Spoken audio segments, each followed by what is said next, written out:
승자독식판이에요, 그 판이. 그러니까 항상 1인 숭배로 가잖아요. 퍼스널리티 컬트로. 그러니까 세상을 파괴해버리고 인간을 지배하는 데에 목숨을 건 무도덕한 소시오패스가 다 먹는 판이에요, 그 판이. 이 문화를 우리가 알 수 있게 해주는 글이 나온 적이 있어요. 이 사람 사형당한 사람인데 이 사람은 공산주의자 아니에요. 그때는 러시아의 공산주의가 뿌리박기 전이에요. 1869년이니까 이 글을 쓴 무렵에. 이 사람은 사형을 1880년경에 받았죠. 무정부주의자였고 아무 이유 없이 자기 동지를 살인했어요. 별다른 이유 없이. 그래서 이 사건을 보고 도스토옙스키가 충격을 받아서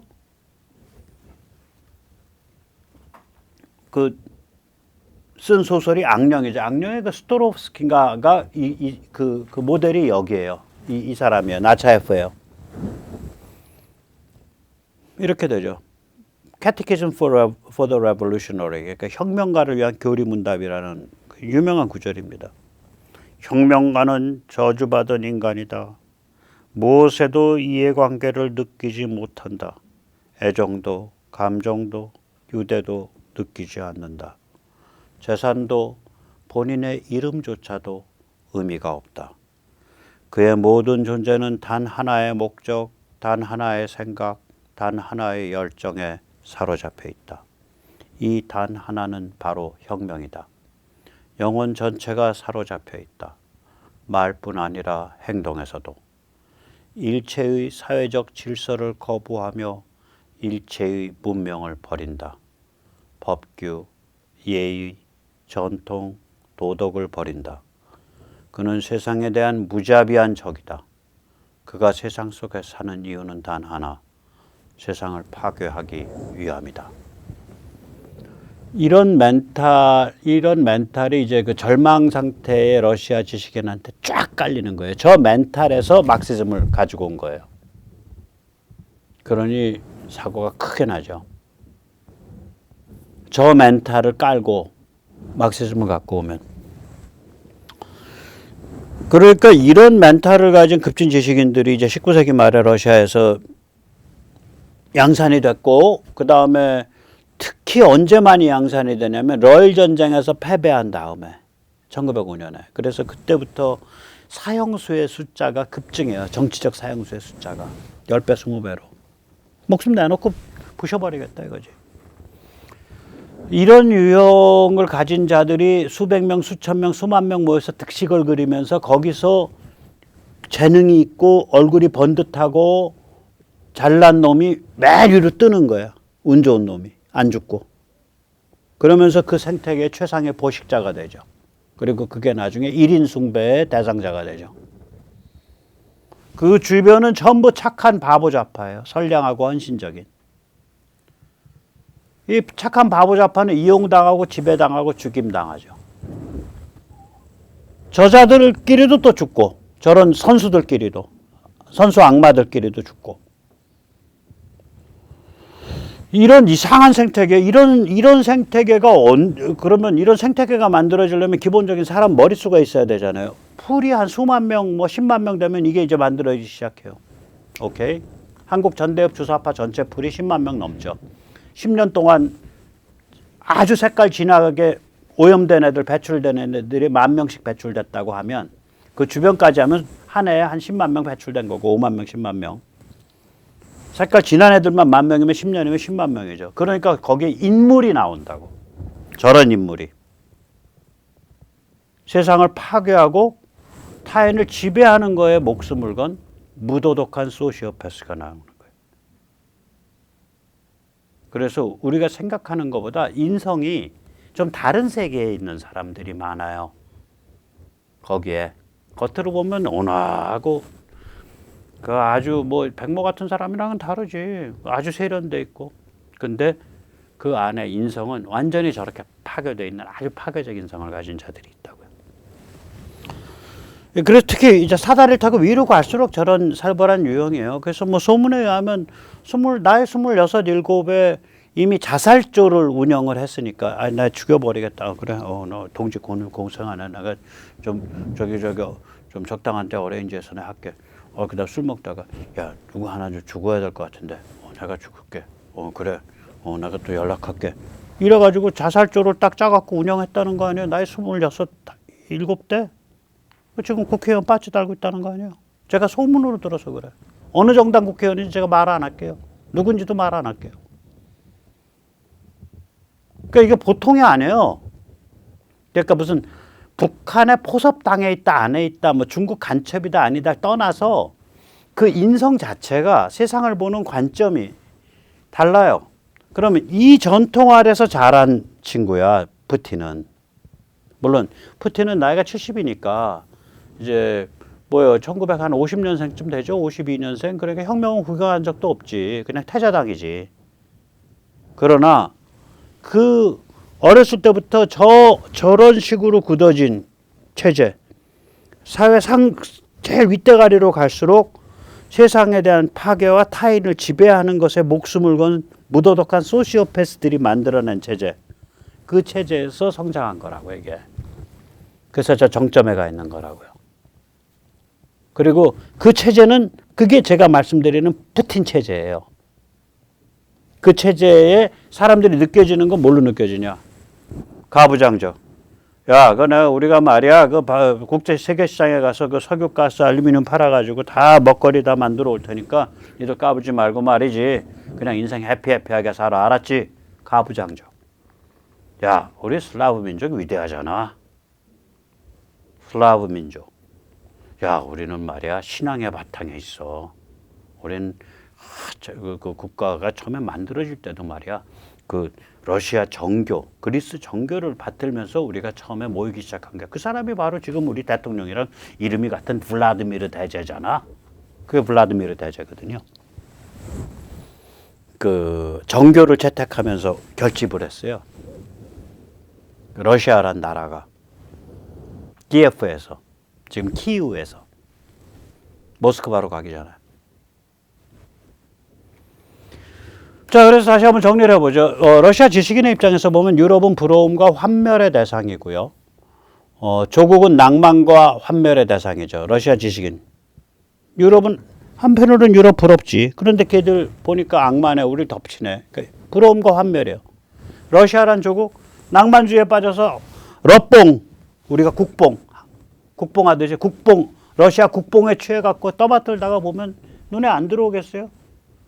한쪽은 국뽕이고 한쪽은 환멸이고 한 사람의 뇌구조가 그렇게 작동하죠. 둘로 분열되죠. 유럽에 대해서도 그런 애증병합, 러시아에 대해서 애증병합.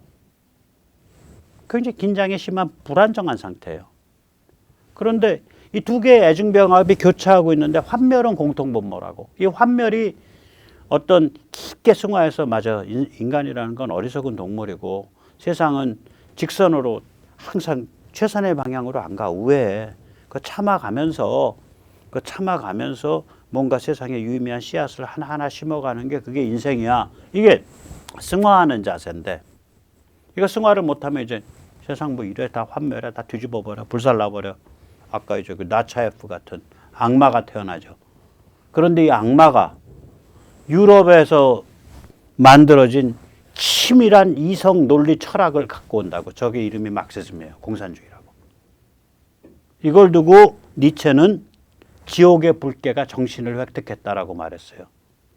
그리고 니체가 나중에 러시아의 그런 문제를 좀 아는 것 같아요. 니체 이런 말도 남겼어요.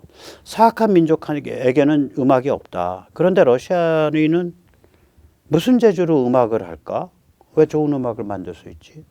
그러니까 러시아가 지금 러시아 민족을 대표하는 지성이 굉장히 크게 탈선해가지고 악마의 길로 가고 있다. 이거야. 사악한 길로. 그런데 어떻게 저기서 어마무시한 음악이 나오고 있냐. 이 소리에 이게. 예, 아무튼 간에 이렇습니다. 자, 그러면 이제 우리가 다시 정리해 볼 수가 있죠. 푸틴 체제라는 건 뭐냐. 결국 슬라브에 축적된 질병의 끝물입니다. 수백 년 동안 슬라브인이 겪었던 그 어지러움, 그 질병의 끝물이에요, 지금 저게. 그럼 우크라 전쟁은 두 가지 성격을 가진 전쟁이란 소리죠. 하나는 자유진영이 지원하는 전쟁이고요. 다른 하나는 우크라 사람들도 슬라브인이에요. 언어도 거의 비슷해요. 슬라브인에 의한 슬라브 질병을 물리치는 전쟁이에요, 저게. 우리가 북한 자유화도 앞으로 똑같습니다. 북한 자유화도 성공하려면 자유진영 전체의 그 힘을 뒤에 업어야 돼요. 그래야 중국에 꼼짝도 못해요. 그러니까 자유진영이 지원하는 그런 프로젝트이면서 동시에 한국인에 의한 한국인의 질병에 대한 전쟁이죠. 한국인의 문화적으로 뭔가 질병스러운 데가 없다면 김일성 사교 같은 게 안 나와요. 김일성 사교를 보면서 그냥 저기 사돈 낱말하듯이 할 일 아니야. 한국인의 뭔가 거기 병적인 게 있는 거라.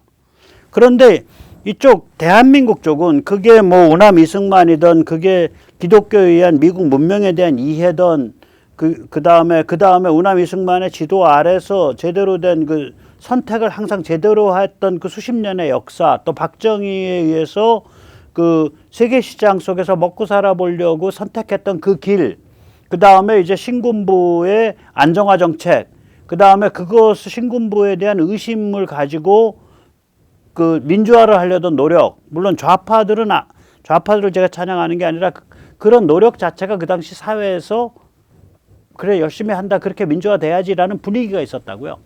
이런 것들이 다 복합적으로 작용해서 지금 우리는 그러니까 계속 메타모포시스, 변신을 하면서 변형을 일으키면서 여기까지 왔는데, 북은 한국인에 내장되어 있던 병적인 요소로 퇴화하면서 저렇게 거꾸로 간 거예요.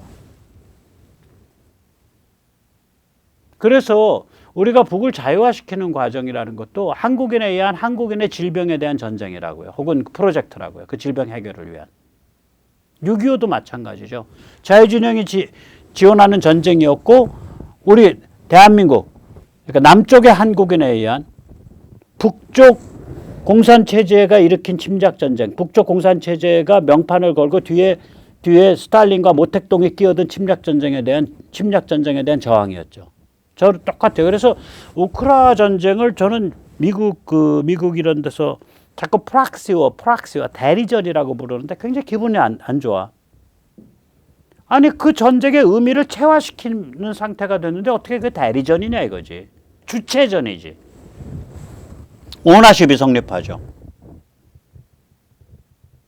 우크라 사람들은 다 그러면 무슨 뭐 저기 사이보그고 무슨 저 아이로봇인가? 말이 안 되잖아.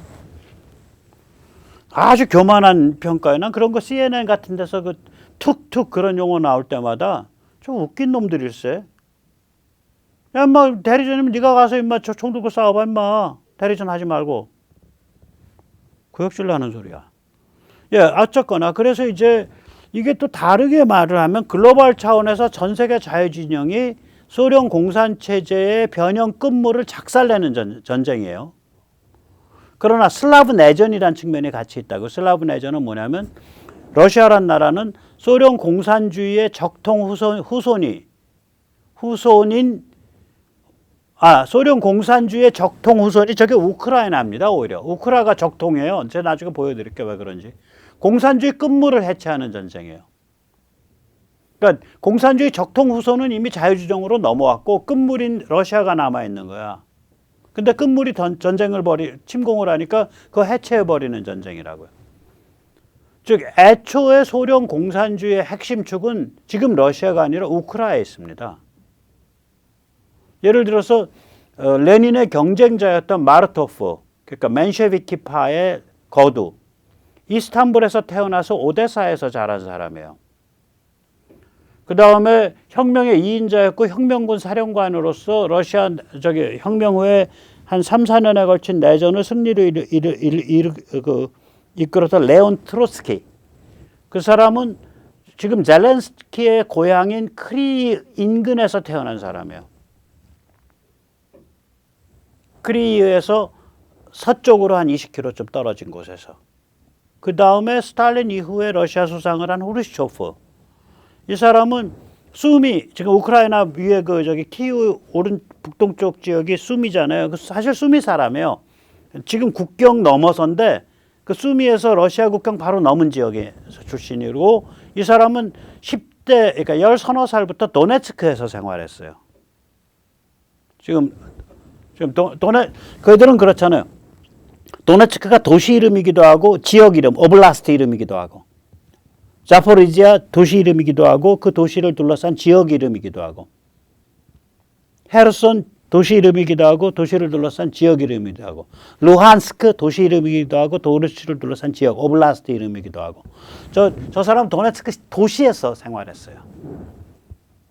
그 다음에 후르시초프의 계승자인 브레즈네프 이 사람은 젤렌스키의 고향인 크리우의 동쪽으로 한 30-40km 떨어진 데서 낳은 사람이에요. 그리고 스탈린 본인은 조지아 사람이고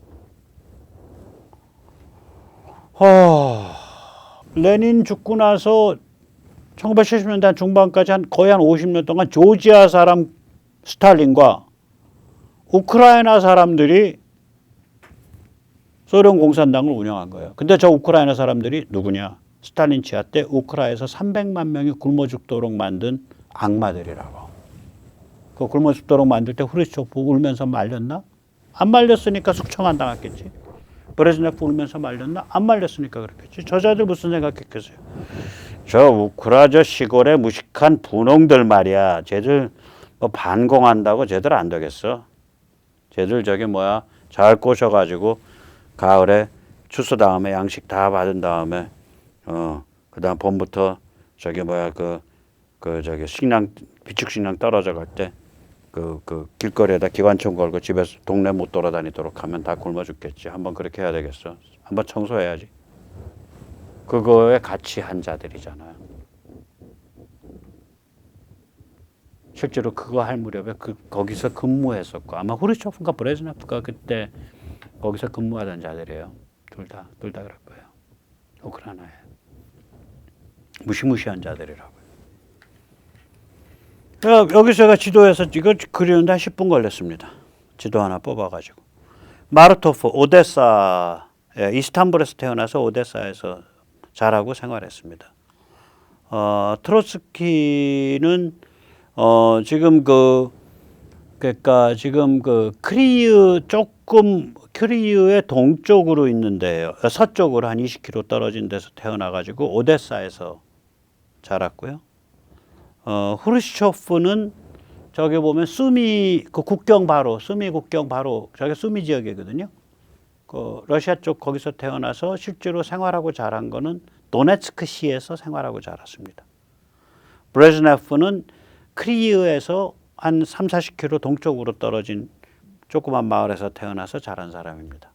그리고 크리우는 지금 젤렌스키 대통령의 고향입니다. 자, 그러면 제가 우크라이나가 원래 소련 공산혁명의 원조야 거기가 라고 해도 뭐 그렇게 크게 과장된 말이 아니죠. 그럼 그 원조가 소련 공산 체제의 끝물인 러시아 체제의 침략을 받고 서방 진영으로 원래 원조는 가고 있었고 그 서방 진영 전체의 글로벌 차원의 도움을 받아서 지금 소련 공산 체제의 끝물에 대한 내전을 진행 중인 거고 그 내전의 의미는 소련 공산 체제의 끝물, 즉 다시 말하자면 수백 년 쌓여져 있는 러시아의 독기를 해체하는 작업이다 이거예요. 그렇게 해석된다고 이 전체 그림이. 예, 지금 전황은 간단히 얘기해 드릴게요. 전황 지금 아주 무섭게 가속되고 있습니다. 강북 헤르손하고 이게 제가 왜 이런 용어를 쓰냐 아까도 말씀드렸잖아요. 저게 헷갈려 가지고 오블라스트 그 지역 이름하고 오블라스트라면 우리로 하면 도쯤 돼요. 중광역쯤 돼요. 중광역 그러니까 시도 광역시도보단 조금 작고 통상 그 다음에 뭐 그 정도 급이에요. 아무튼 오블라스트가 한 20몇 개인가 뭐 10몇 개인가 있어요. 꽤 많아요. 우리 광역시도 숫자보다 훨씬 많아요. 이 오블라스트 이름하고 그 오블라스트의 핵심 도시 이름이 같아요. 그러니까 저는 시라고 할 때 시를 붙이려고 노력을 합니다. 이 헤르손은 시가 안 붙었으니까 지역 이름이죠. 오블라스트 이름이죠. 저건 드네프르강을 끼고서 강북, 강남 두 군데로 이루어져 있는데 지금 강북 헤르손 지금 엄청 조여가고 있죠. 아마 국내에서는 제가 제일 먼저 전했던 것 같은데 그 드네프르강 따라가서 강물 따라서 두차니 쪽으로 쭉 치고 돌아갔다고요. 한 40km 치고 돌아갔어요. 그래서 좀 흔들흔들해요. 저기 강북 헤르손에 있는 러시아군이 한 15,000에서 25,000 정도 지금 고립돼 있거든요. 왜냐면 강 건너가는 다리들을 다 포격을 해놔서 무기 차량 다 내려놓고 걸어가면 건너갈 수가 있어요. 근데 거기에 지금 전차, 장갑차, 무슨 저기 S-300 대공 미사일 이런 전술 차량 이게 지금 부지기술이 있는데 그걸 다 폭발할 거예요. 폭파하든지. 그리고 걸어서 건너갈까요? 말이 안 되잖아요. 그래서 저기는 완전 쥐가, 독에 갇힌 쥐처럼 몰려 있어요. 강북 헤르손은 저렇게 해서 이제 따로 조여가고 있고요. 나머지에 대해서 이제 4개 쐐기, 웨지, 쐐기를 받고 있는데 저게 왜 4개 쐐기나 왜 박을 수 있냐. 제가 보기엔 우크라이나가 병력 수가 훨씬 많고 병력이 잘 조직돼 있어요. 아마 예측컨대 한 20-30만 명 될 거예요. 20만 정도. 그리고 대기 중인 병력이 최소한 한 20만 될 거예요. 준비 갖추고. 왜 그러냐면 3월 초부터 만약에 훈련을 시작했다. 훈련이 3개월이다. 그러면 지금 훈련을 끝마친 사람이 입소한 시점이 7월 초가 되잖아요. 그럼 3, 4, 5, 6, 4개월 동안 들어갔을 거 아니에요. 7까지 하면은 5개월. 훈련의 질이 어떻든지 간에 급했기 때문에 평균 한 5개월 동안 한 7만씩, 8만씩 했을 거예요, 평균. 그러면 40만 명을 했는데 원래 군대가 있으니까 그중에 15만이나 20만은 배치를 해놓고 나머지는 아직 편제를 덜 짰든지 기다리고 있는 편제 짜놓고 왜 그런 전술을 쓰는지 말씀드릴게요. 무시무시한 전술이에요. 이거는 무시무시한 전략이에요. 완전히 푸틴 체제를 늪에 함정에 그냥 완전히 가라앉게 만들어 놓고 박살을 내는 거예요. 그러니까 있는 힘을 한꺼번에 다 쓰는 게 아니에요. 이거 무시무시하다. 겹겹에 있다고요. 그래서 저게 한 20-30만이 제대로 배치되어 있기 때문에 저 5개 강북 헤르손과 4개 쐐기를 동시에 할 수 있고 저걸 러시아가 감당이 안 되는 거예요. 그래서 러시아가 황급하게 동원을 한 거예요. 일단 머릿수에서 감당이 안 되는데 사기도 더 높고 무기도 나쁘지 않아. 그러니까 감당이 안 되죠. 그리고 하늘에 떠 있는 고급 실시간 정보가 계속해서 전해지고 있어. 우리가 그냥 조금만 움직여도 저놈들이 알아. 감당이 안 되는 거예요, 이게. 그래서 4군데에서 치고 있습니다. 하나는 중부 자포리자 쪽에서 마리우폴을 향해서 치고 있고요. 또 하나는 자포리자에서 멜리토폴을 향해 치고 있고요. 그 다음에 중부의 도네츠크에서 베르단스크하고 마리우폴 사이로 치고 있어요. 저 아래로 2개 내려오고 있죠, 쐐기. 그 다음에 이제 동쪽으로 쐐기가 2개가 나가는데 하나는 이제 그 최근에 이겼던 쿠피안스크, 그러니까 리만 여기서 그 스바토베나 루한스크 시를 향해서 치고 들어가고 있고요. 그 바로 아래 바흐무트 이 근처에서 세베로도네스크하고 루시찬스크 밑으로 치고 들어가고 있다고요. 그러니까 상대방이 상대방이 병력을 집중해서 막고 있어. 그러면 거기엔 딱 가서 대립만 해. 그래놓고 옆으로 막 치고 들어가는 거예요. 제가 말씀드린 육축작전. 정보가 좋고 병사들 숫자가 되고 사기가 높고 목숨을 내놓고 있으니까 그런 식으로 움직일 수 있는 게 당연할 방법이 없어요. 저게. 저렇게 되면. 방법이 없어요. 그래서 아마 제가 보기에는 저게 강북 헤르손 청소가 11월 말까지 끝날 것 같은데 지금 저 속도면은 앞으로 한 달 반 안에 강북 헤르손 끝날 것 같고요. 12월 말쯤 되면 저 4개 쐐기가 상당히 깊게 들어가 있을 겁니다. 그러니까 저 영토를 다 저기 수복하는 거는 의미가 없어요. 어떤 면에서. 왜 그러냐면 지금 그 영토 수복한 데서 하는 말이 있어요. 우리가 해방은 시켰다. 근데 주민을 해방시킨 게 아니다. 왜냐면 주민은 없다. 정말 어쩔 수 없이 못 떠나는 사람만 조금 남아있지 주민이 없다. 우리가 해방시킨 건 땅이다. 지금 1200만 명이 떠났거든요. 1200만 명 중에 200만 명은 러시아로 떠났고요. 1000만 명은 자유진영으로 떠났습니다. 그 러시아로 떠난 사람들도 오게 정책을 취하면 오겠죠. 그 사람들이 다시 돌아왔을 때 터전이 될 땅을 회복한 거지. 거기서 살고 있는 주민을 해방시킨 게 아니에요. 주민은 워낙 숫자가 없어요, 지금 상태가. 참 참혹합니다. 그래서 저렇게 될 때는 러시아 군을 이렇게 동강 저렇게 만약에 4개 쐐기 박힌다고 생각을 해보세요. 그러면은 러시아가 다섯 동강이 나잖아요. 그리고 지금 그 멜리토폴 쪽으로 치고 내려가는 거, 지금 맨 저기 왼쪽에 있는 거, 그거는 나중에 둘로 다시 갈릴 거라고요. 크리미아 앞쪽으로 갈라져 내려갈 거, 하나는 멜리토폴에서부터 그냥 아조프로 바로 내려가고. 그러면 러시아군이 6동강 나죠. 그런데 케르치 다리는 부서졌지. 그럼 뭐가 되겠어요? 보급이 안 돼. 식량도 안 돼. 탄약도 안 돼. 그러니까 동강 내버리겠다는 거예요.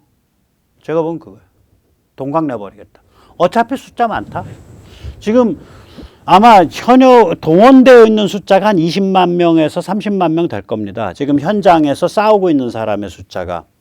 그런데 뒤에서 기다리고 있는 숫자가 제가 보기에는 한 30만 명 기다리고 있을 거예요. 30만 명.